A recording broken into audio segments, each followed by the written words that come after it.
And I just wanted to introduce as well Kelsey Hansen. She's our brand new outreach coordinator, and Kelsey is going to be taking over Wildlife Wednesdays starting next month. So you will no longer be seeing my face, but Kelsey's face, and we can't wait to bring her in. So join us in welcoming Kelsey. She'll be helping out tonight. So as we get started, just a couple of virtual engagement guidelines. We're keeping the microphones muted to reduce noise, and I think we're going to have enough bandwidth for videos to stay on actually. So if you want to keep your video on, that's great.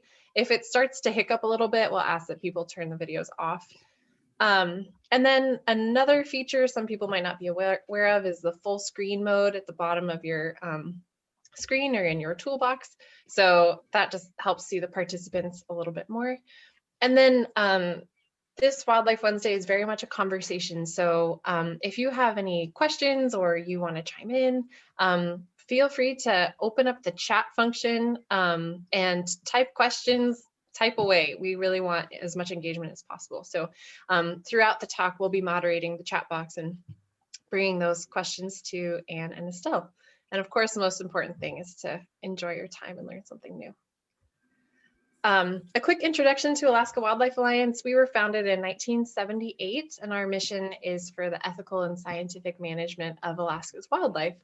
And part of our programs, our programs include advocacy, education, and citizen science research projects. And so for people to have a stake in protecting Alaska's wildlife, they need to learn about it. And so we brought this Wildlife Wednesday program forward to have an opportunity for people to learn about the wildlife in their area.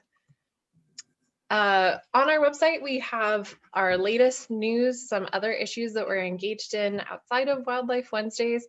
We have a lot of articles coming up by some of our interns through UAA about wildlife-inspired place names in Alaska, as well as latest news on regulatory decisions made by the Board of Game or the legislature. So you can find all that at akwildlife.org or join our newsletter. And we try and put up a little call to action or advocacy for each Wildlife Wednesday to be aware of. And this is a heads up that the Board of Game has opened proposals for South Central and Southwest region and statewide regulations. So if you can see my mouse, this is South Central, Southwest region for the state. And so proposals, if you have a proposal that you want to put forward about wildlife management in any of this kind of orangish belt, the deadline to do that is May 28th, and you can find that information on our website, or you can email me. I'll put my email in the chat, but that's a PSA. And then I also wanted to say that our Beluga monitoring partnership project is underway right now. This is a monitoring effort to understand the decline of critically endangered Cook Inlet beluga whales. AWA manages the Kenai and Kasilof monitoring stations, but we have partners who run sites all across Cook Inlet, and we've seen some amazing beluga pods this year. So if you're interested in volunteering with this, the data are published. We turn them over to NOAA and NMFS and other partners and regulatory agencies to try and recover these whales. So it's a really exciting project, and you can find out more on our website, and I'll throw the website where you can get trained to be a monitor in the chat as well. But very exciting. We love seeing these guys. And then, of course, we have more Wildlife Wednesdays coming up. Next week, we have a talk on hummingbird banding on the Kenai Peninsula. I didn't know that there were hummingbirds on the Kenai until just a couple of years ago. So, and they're so beautiful. I'm really excited about that. We also have a talk by Rick Steiner next month on climate change in Alaska's oceans. And then if you missed a Wildlife Wednesday or want to go back or share these, we record all of them and put them on our website. So feel free to check out the gallery and continue learning. And finally, this is just a pitch to say that we work really hard to make sure that these programs are free. And to do that, we rely on the support of our members. So if you want to support the work that Alaska Wildlife Alliance does, you can become a member on our website. I know a lot of the folks here in the room are already members, so thank you so much. We couldn't do this without you. And so with that, I'm going to let the speakers introduce themselves, talk a little bit about this book, and I'll start, let me stop my sharing. I'll start with you, Ann. you want to speak about yourself and this project? Sure. And I'm going to take a little bit of time. I'm going to tell a little history because I've got not just myself to introduce, but all the co-authors, because this was definitely a group project that produced this book. But so I will, yeah, this is a little personal history. So probably many people here who weren't born and raised in Alaska came up and they have an origin story of how they got here. And my husband and I came up in 1973. I was a newly minted master's in anthropology. I was hoping to go to mainland China down the road, working on learning Chinese. But a year later, the Humanities Forum sent me out to Tuksuk Bay to help with the production pottery that they had asked for support. And just a couple years ago, I found out that Tuksuk had actually asked for a piece of equipment for their pottery. But the forum said, we don't provide equipment, but we can send you a humanist. So they sent me.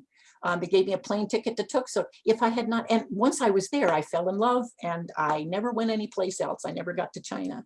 And I feel like the luckiest person in the world, but it wasn't my initiative that got me out there. It was because the forum didn't give out equipment.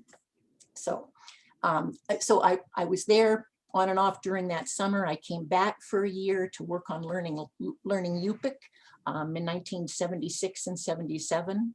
And I used to tell people I got good enough to, I could speak like a kindergartner.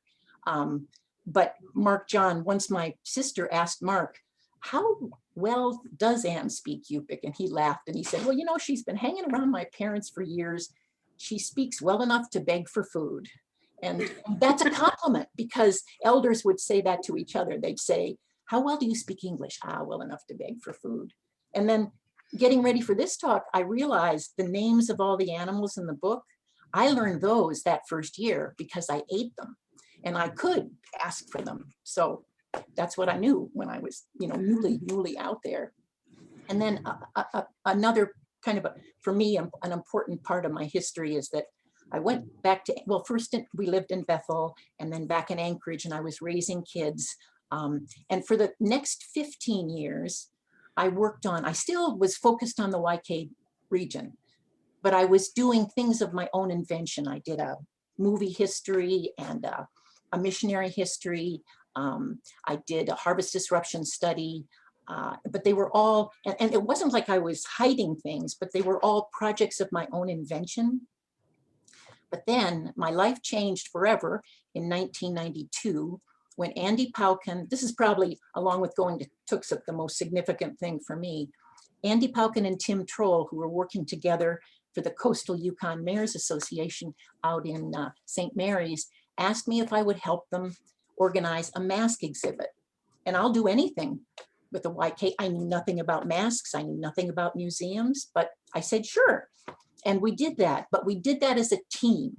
We had a Yupik steering committee meeting, meet many times. They named the exhibit Agayuli Rachput, our way of making prayer. Paul, John, and Andy were the elders that led those meetings. Marie Mead was the translator for that project. We worked with elders who had seen mass dancing, and then Marie transcribed all of their Yupik and translated it into English. And that was the material I was able to work with to do the catalog and the text for that. And since that project, everything I've done has been community generated. It's not that I don't get to put in my 2 cents, but it's all part of a larger process. And that really solidified in 1999 when Mark John, Paul John's son, asked me to help find funding for the new Chalista Elders Council. And I did that. We got a big NSF grant to work together. And Mark and Alice Riordan came to work as a 21-year-old, oh my golly, for CEC. She came to work in 2000. And Mark, Alice, Marie, and we've been working together ever since, and we still are. So we're the team. And then there's so many other partners. There more are mentioned, David Chinar and Corey Joseph, who's just in his 20s now, is part of the team that put this book together. And I tell people that anthropology in Alaska today is a team sport. It's a group effort, and nothing that has my name on it. It always has everybody else's name. as it should. And actually our most recent book, I feel silly because Mark doesn't write the books, so his name hasn't been on them, but we have just finished another book on Ciutengqertut, on other than human persons. And Mark wrote the foreword, so now his name is there too, as it should have been, because he's so critical to, he doesn't write the books, but he is critical to the process that produces them. So that's my introduction. That's who I am and what I do. And I'll let Estelle, I'm sorry I took so long, but I wanted to tell that story. Oh, thank you, Ann. My name is Estelle Thomson. My Yupik name is, I have two actually. My Yupik calling name is Nunakun-gguq. It means the one who it will provide. It loosely translates to the one who's supposed to be a man, but in Yupik, our word for man is actually tool for providing. I have another calling name from my biological father's family, and it is Gguq. I'm the eldest child of Dorothy and Forrest Thompson. Harlequin and Nunakun-gguq. Harlequin is from Hooper Bay. My biological father's family is from Chifornik. My biological father is the late Charlie Ciutengqertut. And my grandparents, my maternal grandparents, are the late Alice and George Napoleon, Ulran and Chuplora. And my paternal grandparents in Washington are Henry and Alice Thompson. And my other paternal grandparents, my biological paternal grandparents, are Maria and Hillary Ciutengqertut. So Nunakun-gguq and Ciutengqertut. I came to the Wildlife Alliance as a board member. I was asked to be a board member because of the work that I do all across the state. My background is in traditional medicine as well as cultural education. And I currently work for my tribe. Actually, I work for a number of different agencies in Southwest Alaska in my region. And I do a lot of writing, do a lot of teaching.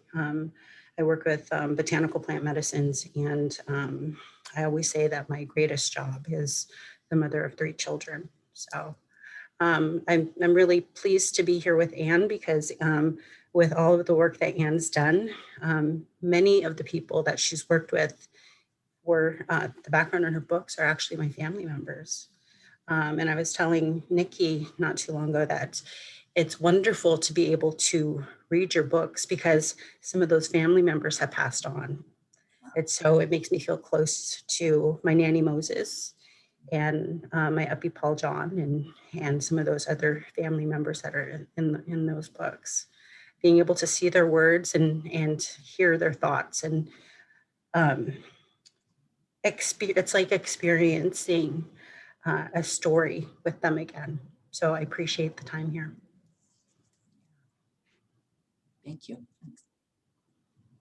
Well, that's great, Estelle. We do know your family. I know your family, many of your family members.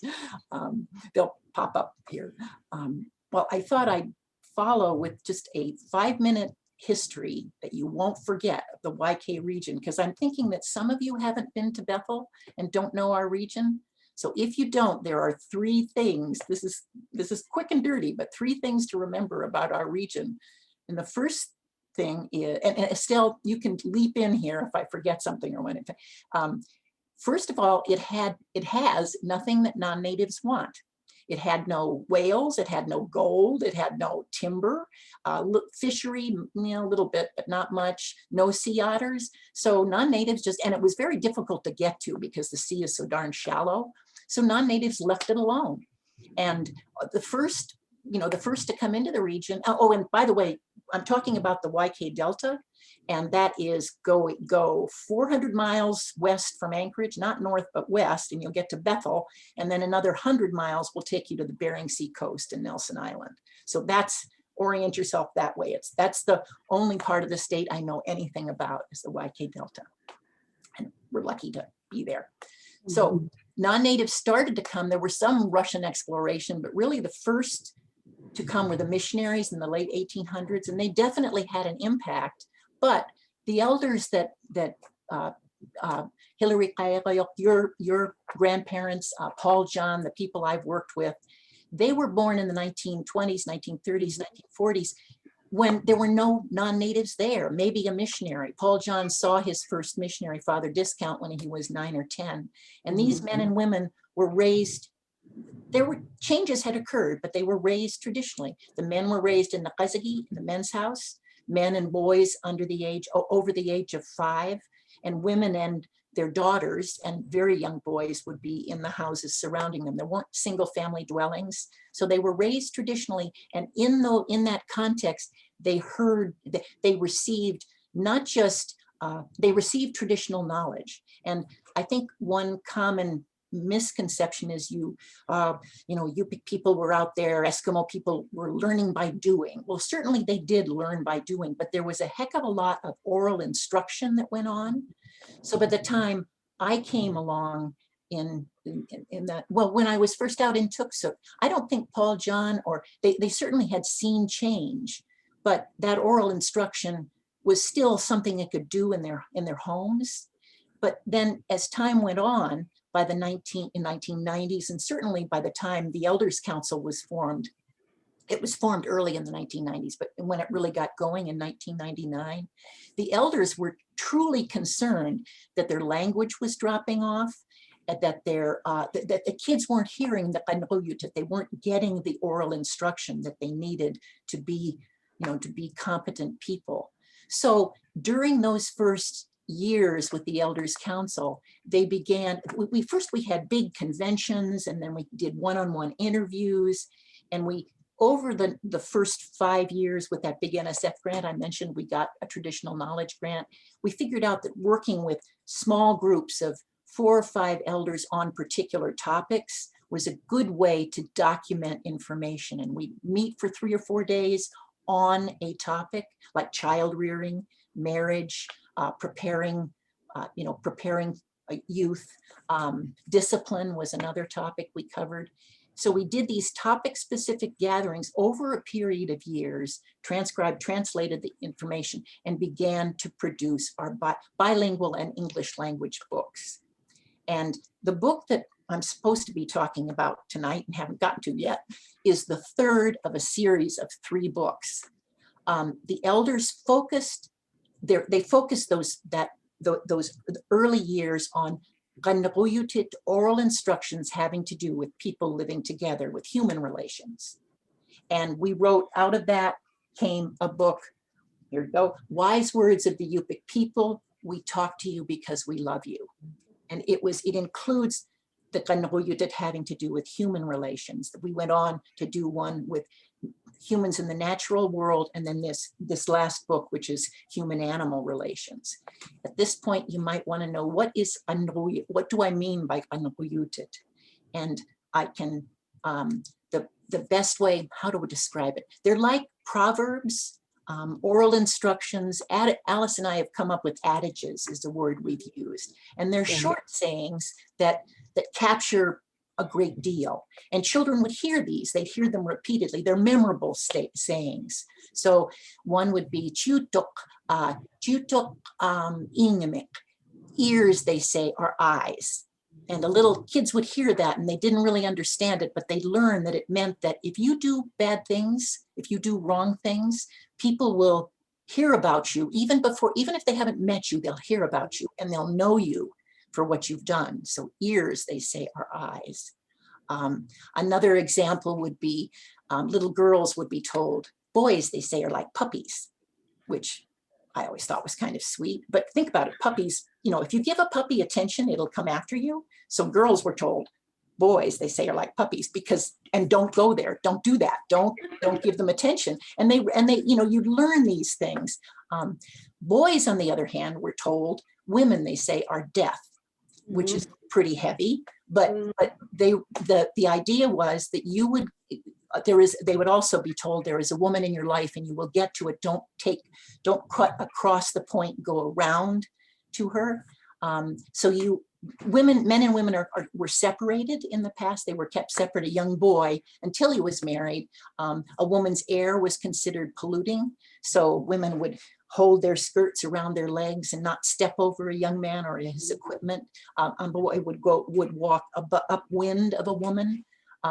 So as not to get her bad air, to be separate while he's learning to hunt. But these oral instructions were very, very important in guiding a properly lived life, and elders knew that young people weren't understanding them. And I'll tell you, I'd already been, I know so much. I'd been in the region for 20 years, and I really, this was completely new to me. I was going, really? I'd heard some of these, in passing, but I had no clue as to the import that they played, the important role they played in guiding life. Yeah, I had a really long conversation with Marie Mead about 25 years ago about the base word for woman. And if you, in linguistically in Yupik, we have a base word, and then we have all these things that you add onto it. But with Yupik, the base word can be shared by many different words. And I couldn't find a literal translation for woman anywhere. And I went through all of the orthography and everything, and I searched and searched and searched. And I found out that the base word for woman shares the same base as danger. So women are the dangerous ones. And it's because we hold a lot of power in our bodies and our fluids, and I'm sure Ann can attest to the roles. I'm sure you'll talk about the roles of men and women. What another Qanquyutit that always struck me as really key, and again, there are hundreds of them that are shared as teachings, as oral instructions, as those who share, they say, and they're always they include that encletic hook, they say, or it is said, that ancestral voice is a piece of what they're saying. Those who share, they say, are given another day. The importance of sharing, of compassion, of gifting. They, on the other side, they say, hold your anger and braid your anger in your hair, they say, so it won't become loose. So restrain your bad feelings. And both of those, that compassion and restraint, are two sides of what one would do in order to evoke if you're giving to an elder the power of their minds, you please them, the power of their minds will come back to you to help you in your future life, whether you're a hunter or whatever. And if you say mean things or hurt someone, that also will come back to you. These are truths that they knew well, and they taught their young people and wanted those truths to be passed on. And Estelle will, I think, agree with me here that one truly cool thing is that they wanted not just their young people, but they wanted us Gussaks to know this too. They weren't stingy with that. They weren't stingy with their knowledge. And that's where I feel like I told Estelle the other day, I feel like Paul John gave me a job. He wanted this documented. He knew I could help with that. I couldn't do it by myself, but we could do it as a group. And he wanted this documented. He wanted it shared with non-natives to gain respect.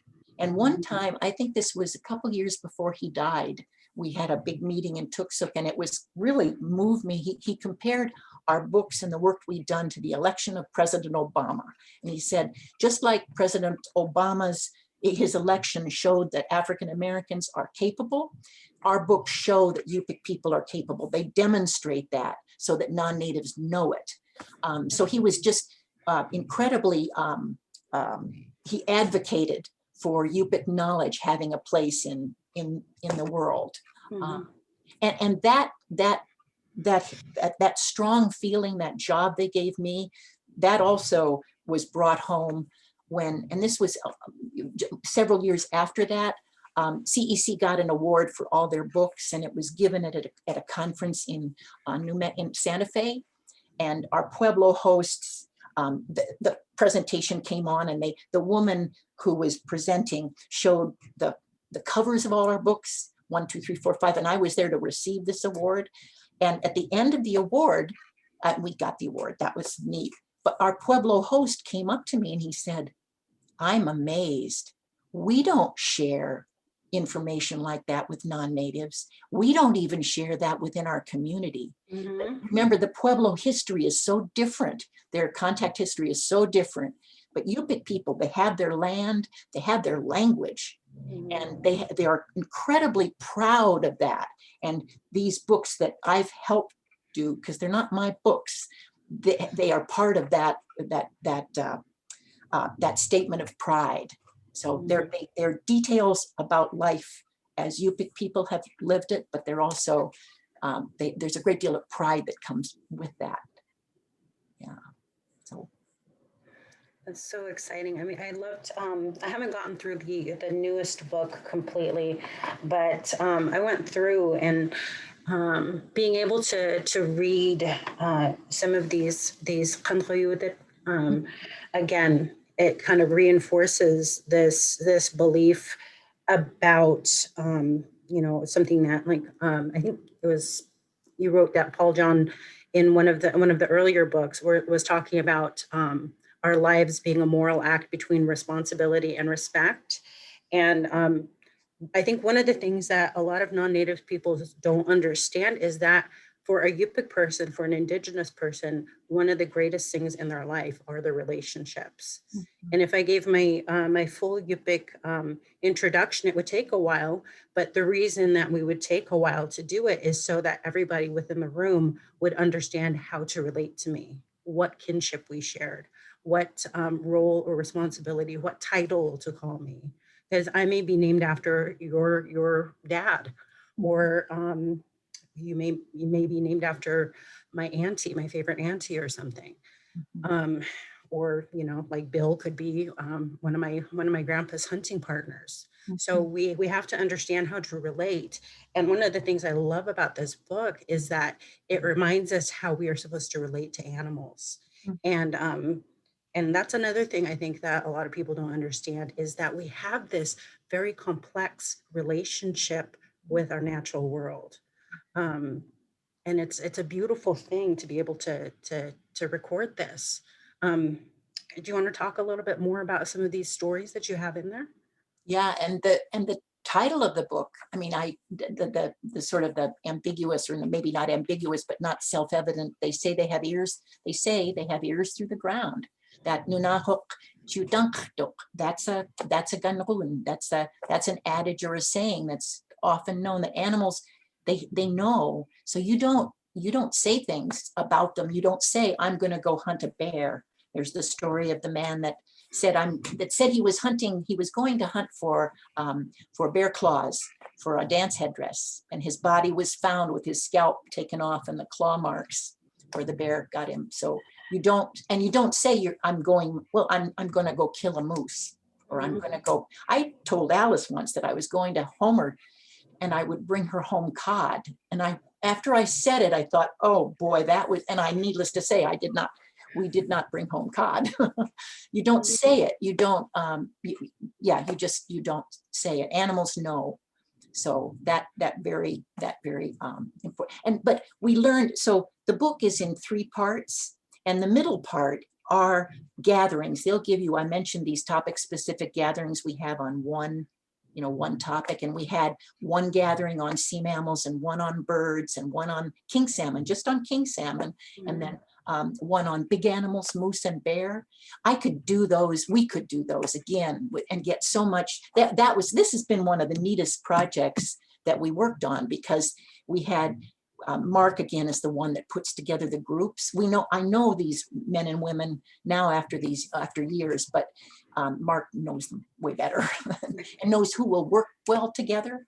So this book represents elders from all over the region, and we would have a selection come and talk about these things. But it's so fun to be in the room, and we'll talk for 3 or 4 days.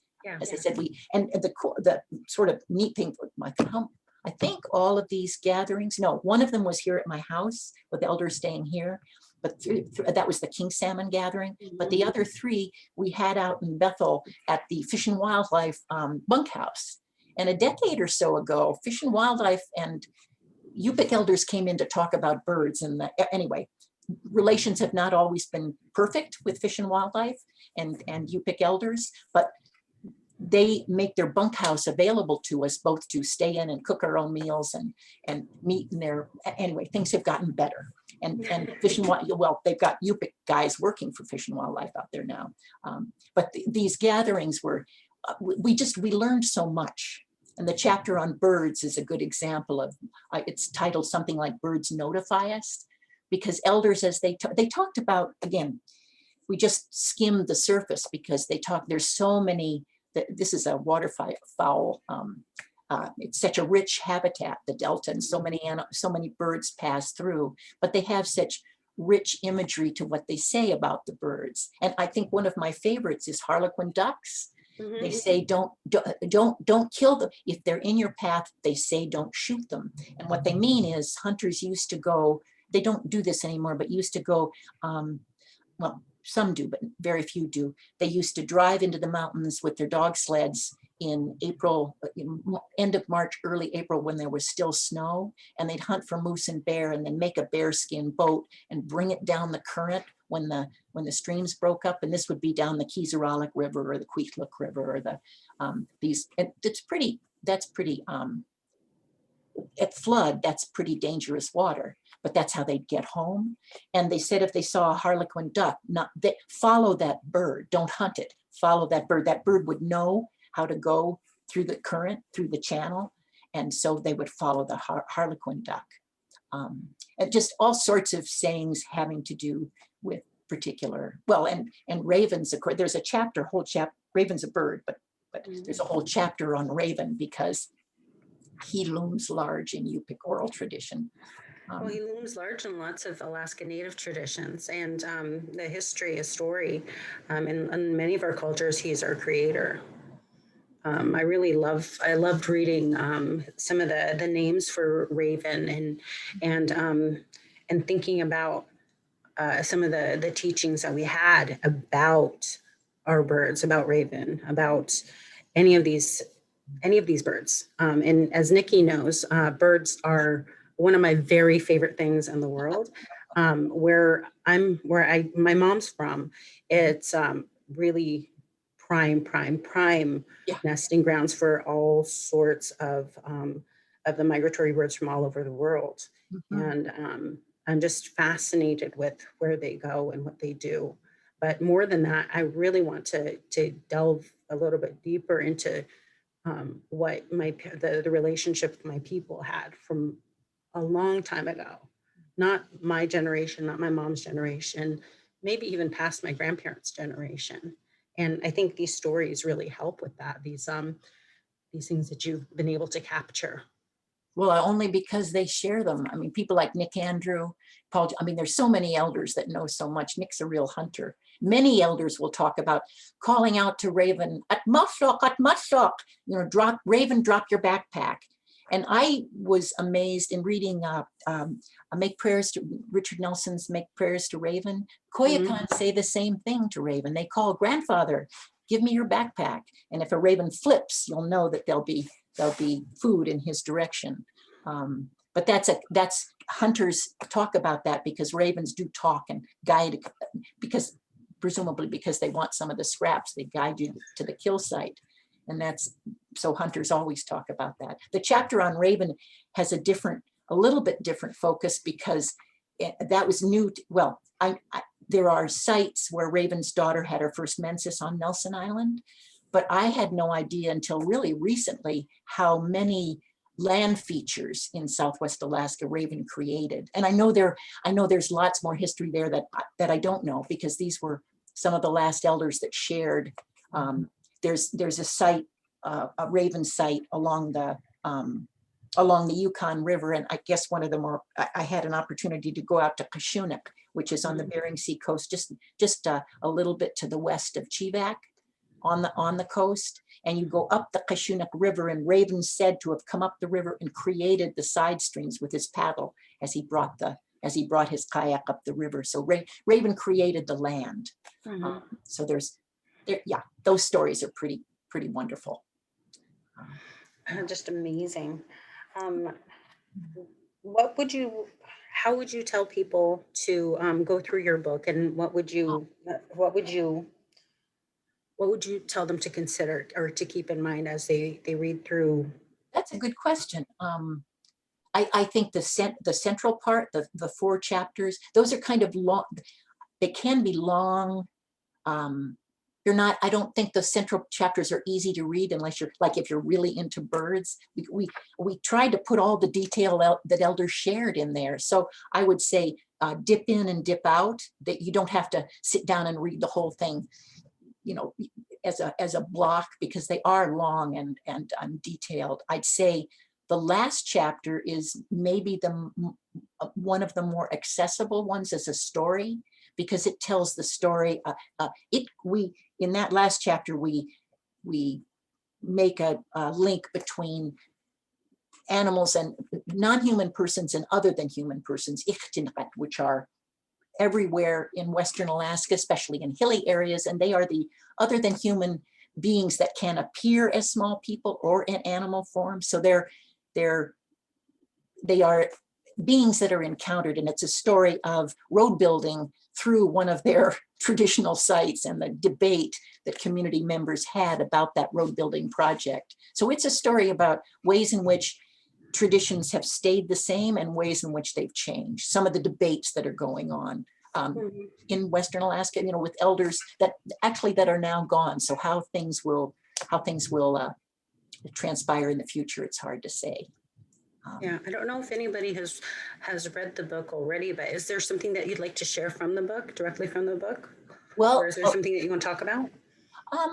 You know, one thing that I could, one thing that's in the introduction that will be maybe of interest to folks is that there is no overarching term for animals in the Yupik language. That kind of blew me away, that pitachkat is the word for prey or for quarry or for gift at a dance.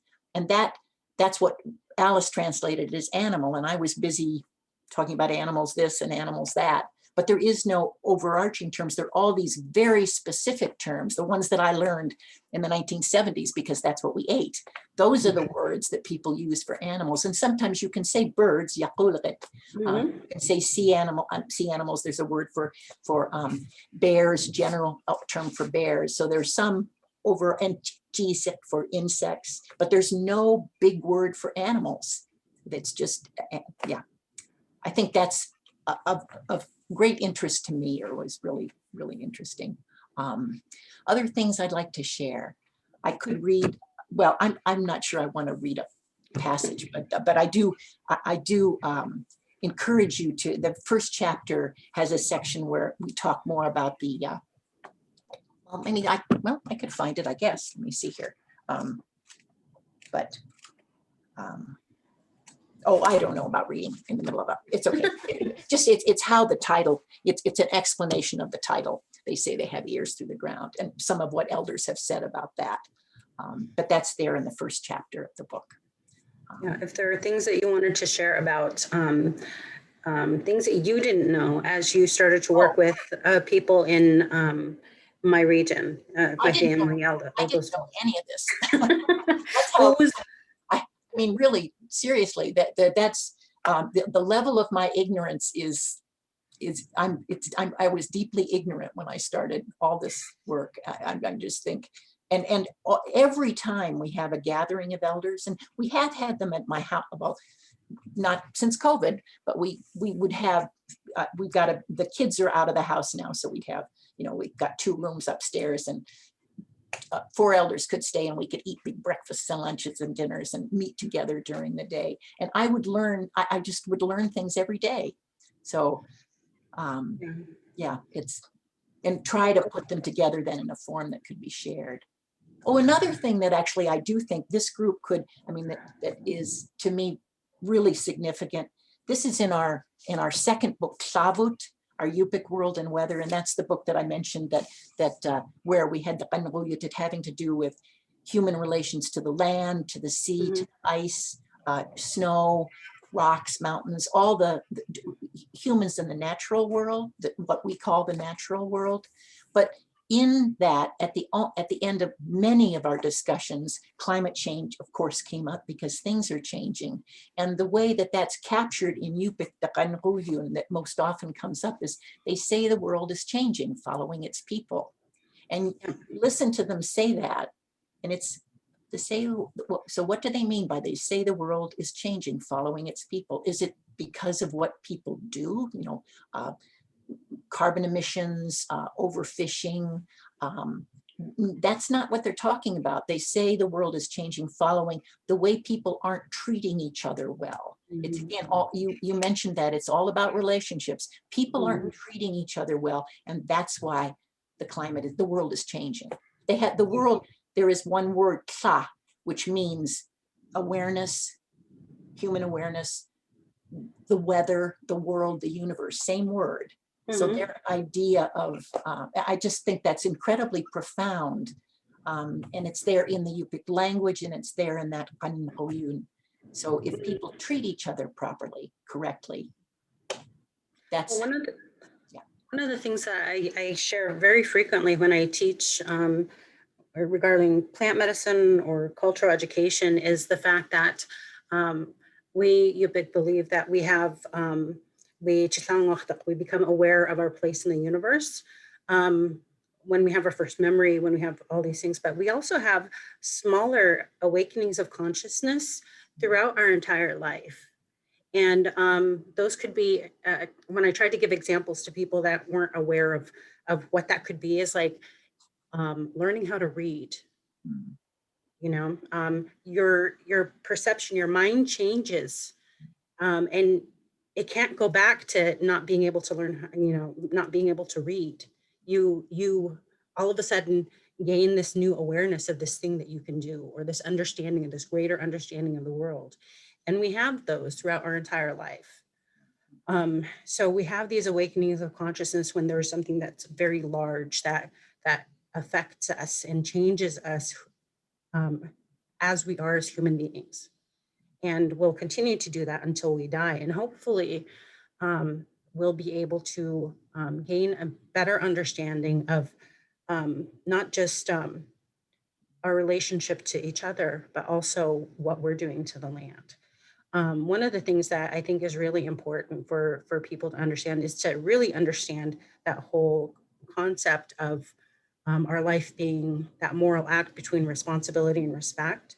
Because as a Yupik person, and you can verify this, we're constantly kind of weighing our choices about how it's going to affect us. And our elders would allow us to make mistakes because they wanted us to learn the consequences of the things that we were doing.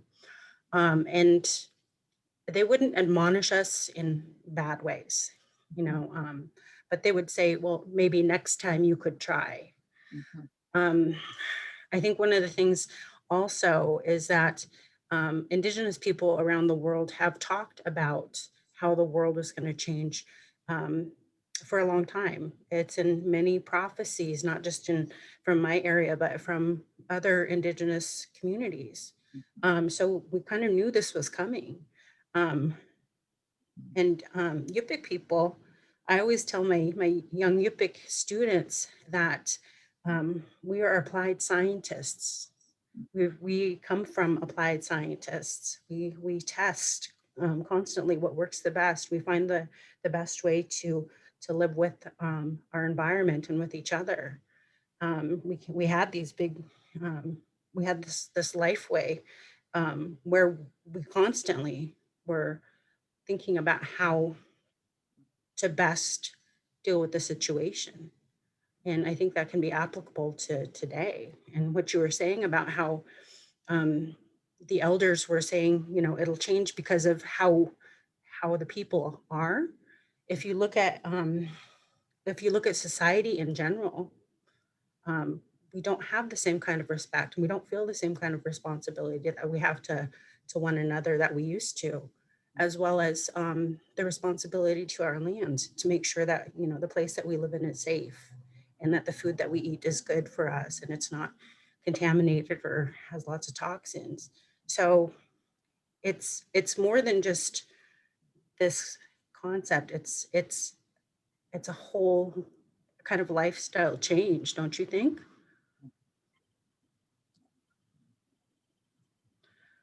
What would you say over all the time that you've worked with our Yupik people, when it came to working with our climate and working with our resources, what would you say that is probably one of the overarching themes that you've encountered, regardless of the topic, regardless of what thing you're talking about? Well, you know, another Qanquyun comes to mind, and it's one of the ones that was the most difficult really to translate. Shahoqa Shamik Yuitok. The world is nothing else. The universe, Shah, they say, is nothing more than persons. And we, Alice and Marie, and we all struggled with how to translate that. The universe has nothing but persons. And the way Paul John explained it was, we are all related. There is nothing but persons, and we're all related. And I think it includes animals as well. I mean, animals using the English word, human and non-human persons. That's the terms we use in the book: human persons, non-human persons, and other than human persons. Ciutengqertut are the other than human beings that are there. But that to me was profound when I heard it years ago, and it still rings true. Yeah. So many of the Qanquyun that I love are I want to say they're small. They're very specific. They're not general. They're very specific. But this one was really, as you know, something that but there are many small Qanquyut that are equally amazing. They say if you're afraid of bears, you're afraid of the wrong animal. That was Nick Andrew, and we've heard that from other people. It's moose you have to watch out for. Remember that. They're in our backyard. That's not. They say bears are left-handed also. I've asked bear biologists about that, and they can't confirm it. They say no, but if a bear ever comes at me, I will go to my right and its left, because it can't get me.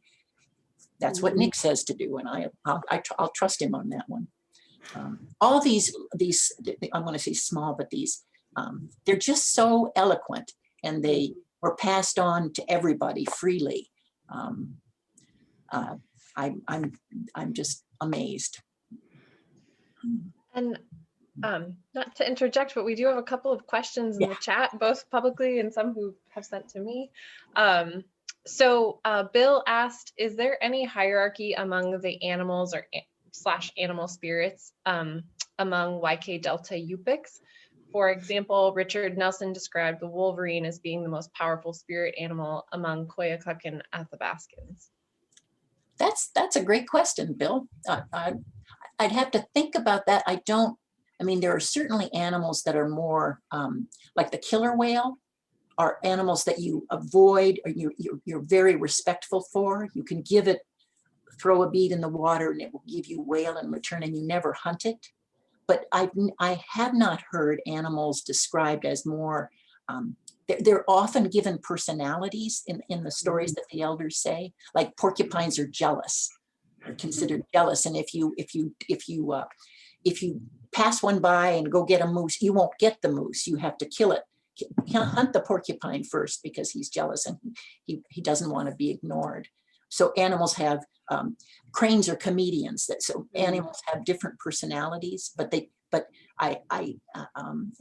there's no, I don't see them as hierarchical. But that may be reflecting the time in which we've talked to people. Things had changed by the time. We're not talking, so Nunakun-gguq were shamans. I mean, I learned something about that. Elders shared something about that when we were doing the mask exhibit, but the spirit animals are those that birds actually are often associated with Nunakun-gguq. They're spirits, but again, so animals have different associations, but I wouldn't say it's hierarchical as far as I know.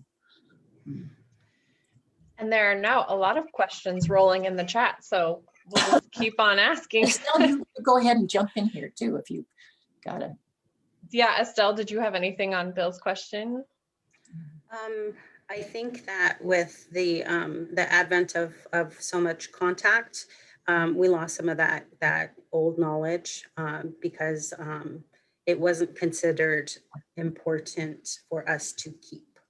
When the missionaries came into our area, it was very much discouraged for us to maintain, pass on, or keep that a lot of the spiritual knowledge. So there are a lot of people, like with me in traditional medicine, one of the things that my family, when I asked permission to train, they told me that I could do everything except the spiritual stuff.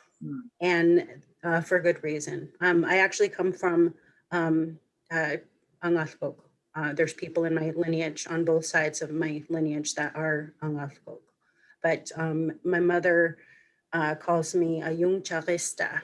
So it's a person, the easy translation for that is doctor, but I guess a little bit more in-depth translation is a person who works with the human being's body and spirit. Yeah, it's so interesting. I had a question as well in the chat. If we are moving on to the next one. Yeah. So Maribeth asks if you would share one or two specific animal stories from the book, maybe some of your favorites that you'd be willing and able to share. Let's see, let me think. Well, I love the Harlequin Ducks story was one of my favorites. What's a good example? Well, okay, here's a story because it has to do with animals. No, I'm blank. I'm drawing a blank. I'll think about it. I feel like this happens every time karaoke or something comes on. You forget every song you've ever heard. So I'll think of it, Mary Beth, and I know where to find you. We can let that sit, and you'll. I'm sure something will pop up. Well, I guess the Raven stories. There's a couple other. Go ahead. No, you go. No, sorry. Okay. Let's see. So is there, Carol asked, is there a concept that exists in the culture about how to care for the land and the animals? How do people fit with the animal world? It's a bit of a two-parter. Well, I think this, maybe I should have read it, but the Nunakun-gguq Ciutengqertut, they say they have ears through the ground, that the idea that you are respectful, I mean, it can translate into respect, into a single English word, but they say it using a metaphor for not broadcasting, not being over self-confident, not being boastful, being humble in how you approach the world, being compassionate, and again, in some of these other, human related adages, compassion, those who sharing the catch. It's very important that when you harvest something, that you bring it home and share it with others. So the importance of sharing, the importance of not being wasteful. Not being That's wasteful. a that's a really big one in my culture. And a little background, I lived in Kenai, and so every summer we'd get all the dip netters, and as a Yupik person, it just broke my heart to see so much fish waste on the beach, and seeing people just throwing things into the water willy-nilly. For us, it's we use as much as we possibly can, and it's important for us to dispose of things. We actually have rules for disposing of our food waste. If there is any, there are certain protocols that we will do. If I have bones or waste from harvesting animals, there are places that I have to go to actually bury it back. We give it back to the land, or we give it back into the water, but it has to be running water. It has to go out to the ocean. So there's all sorts of little things that you can follow for yourself. I think a lot of it has to be just real cognizant of the things that you're doing. We never leave things out on the land if we possibly can. We kind of go along with that belief that you leave it better than you found it. We don't want to leave any trace whatsoever of us being there.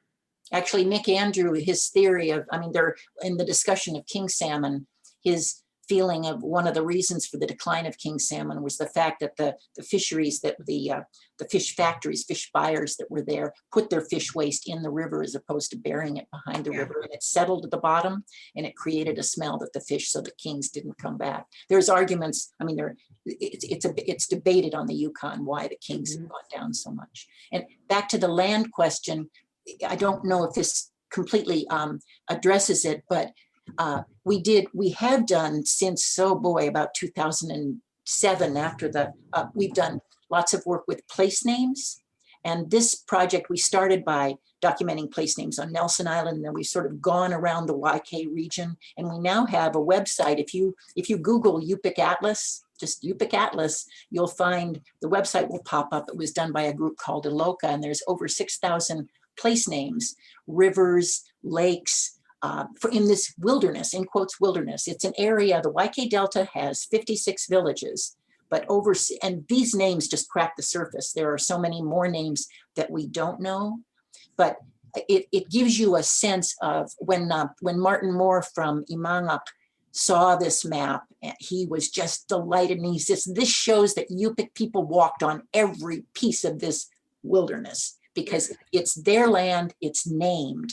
And when we started this place name work, I thought it was a bad idea. There's a bunch of stuff that I thought at the beginning, I was like, place names? Is this going to be interesting? And it has been absolutely fascinating. I couldn't have been more wrong on that one, because in the names, with the names, there are stories with the names. And we have stories attached on the website. You can see how the name is written, you can hear how it's said, and there are stories and photos attached. The stories are the cool part. There are many stories attached to the different places, the orator that comes from that place, or if it's a war story, it would be the warrior or the battle that was fought there that was put up on there. But so many of these stories come to life when you know them on the land. And that was one thing the elders felt passionate about, that these names needed to be remembered.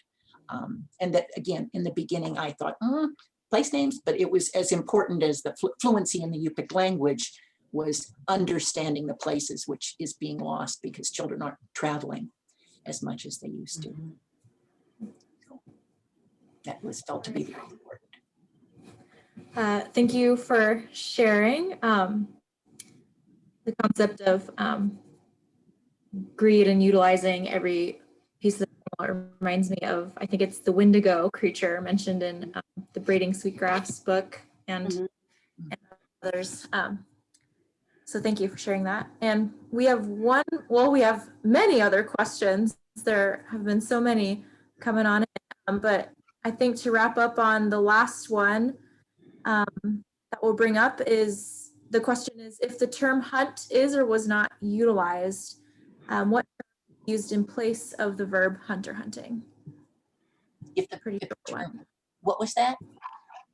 So if the term hunt was not utilized, what term was used in place of that verb, like hunt or hunting? Oh no, there was a word for hunter and hunting. You can hunt something. And like I say, there is a word for prey, for quarry. And that's what we translated as animal more generally, but that's not really as accurate as prey would have been, or gift. That's a complicated word. But there definitely is a word for hunter, Nunakun-gguq. So that's my husband. That's his name. Because he is not a Nunakun-gguq. No, he is not a Nunakun-gguq. So that was a joke. And everybody in Tucson calls, hi, Nunakun-gguq. He's not. Yeah. But there's definitely, that means a good hunter, a provider, a good hunter. Great hunter, yes. Yeah. So there is words for hunter and hunt. Yeah. And I do have an announcement about ways that you can buy Ann and Others book. We also are running a fundraiser tonight for AWA. But before we get to that, I'm going to be greedy and ask one more question on behalf of AWA. And I know it's 8 o'clock, but this echoes, I think, a bit of a rhetorical question by M. Coughing that said, why do people often think that biologists have to confirm or validate something that traditional Yupik elders already knew to be true?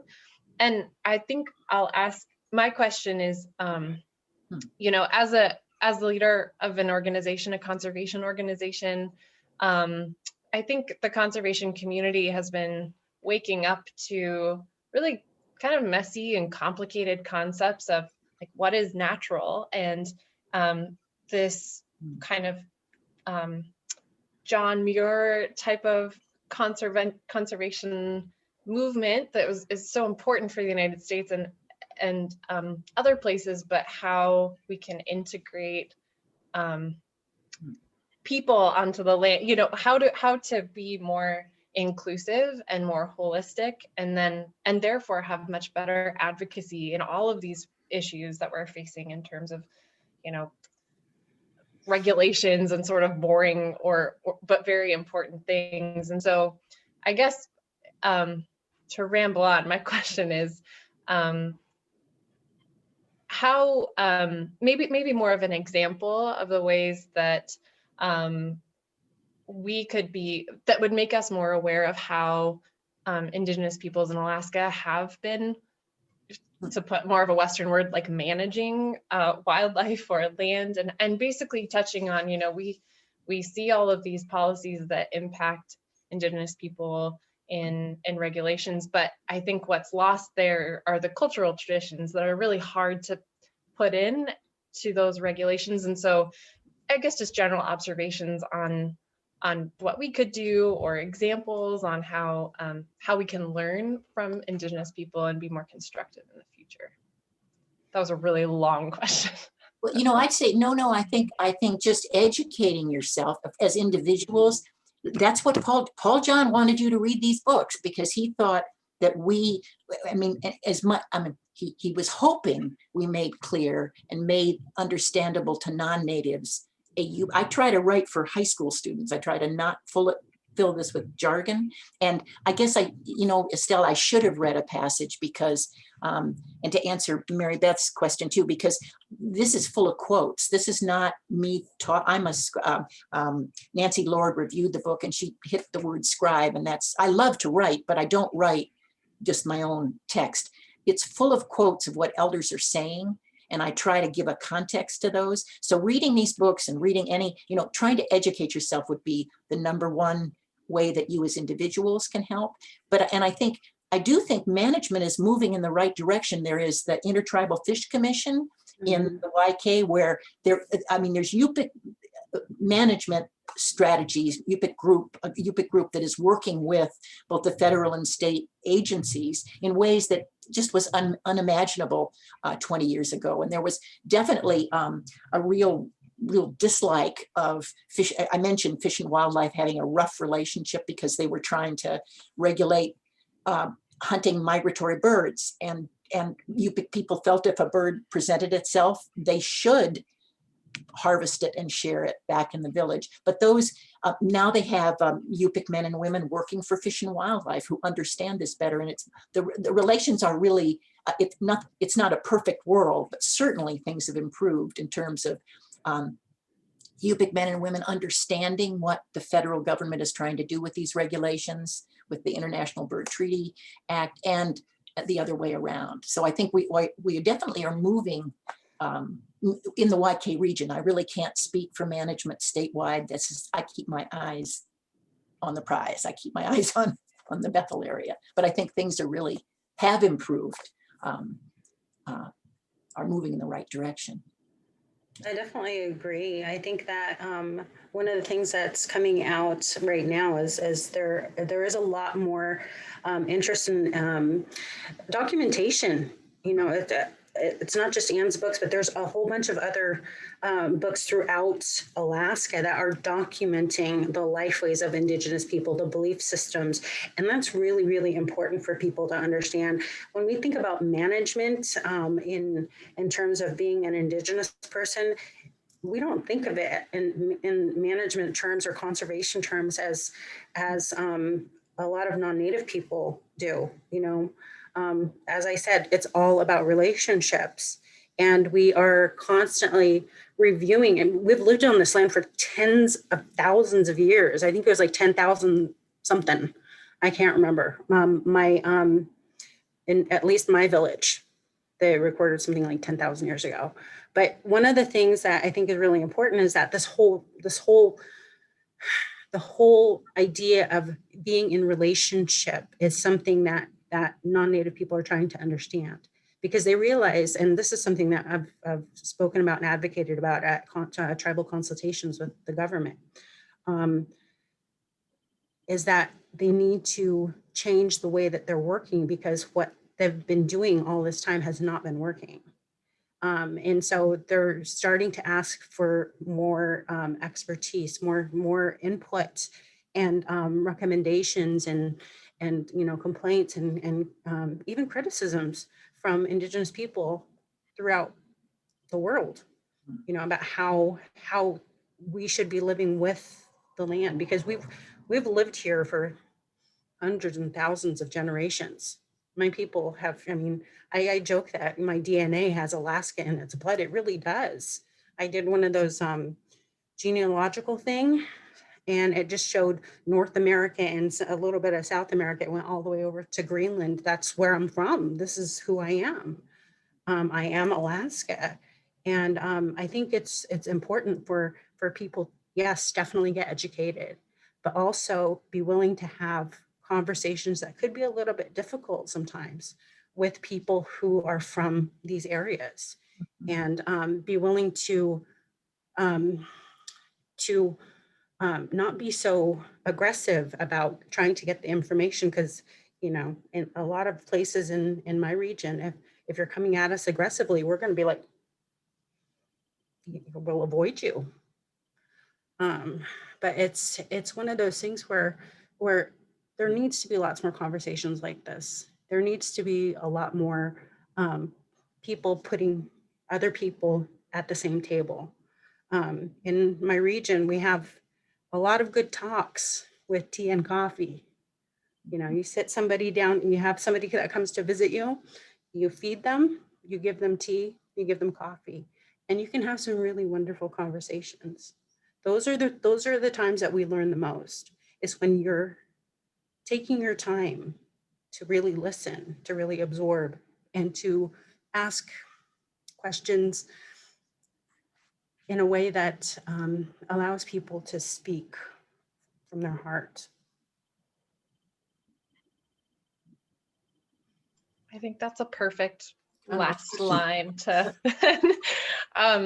well, thank you, everyone. I know that we are a little bit late, so or a little bit over the time, but I wanted to extend this opportunity. If you want to put in the chat, you know, if we were in person, you could go up and talk to Ann and Estelle, but unfortunately we can't do that. And so we send the chat file to them after great. the, yeah, so this is your chance to give a virtual round of applause, or, you know, say thank you. We're also putting Kelsey's email here, and if you have any other questions that didn't get answered, I know we didn't have time to get to everyone. She'll coordinate the response, so we're not bombarding Estelle and Ann's inboxes. And then the last thing, and very important, is how to have this book and learn more about it. So Ann has generously donated 7 copies to Alaska Wildlife Alliance as a fundraiser. So we're selling them on our website. It's at a reduced rate than you would get them in the stores, but we only have 7. So, and I'm gonna selfishly put in an order for one right now. So there's maybe only 6. So anyway, all of the proceeds from those sales will support AWA's work, and we're just so grateful, and for your time tonight, but then also donating those books. So I put the link in the chat for where you can find that link to purchase the book. But Ann, also you have some information on where people can find it from other sources as well. Tidal Wave. For those Alaska Anchorage University Press, and Tidal Wave. you can go to the press or Tidal Wave. Great. Yeah. And the thanks are rolling in. So we'll be sure to share these. Lots of thank yous, wonderful presentation. Oh, and yes, I should say, this was recorded, so we'll put it up on our Facebook page and our YouTube channel, which will go on our website within the next couple of days. And with that, actually, I'm gonna pause the recording. Thank you for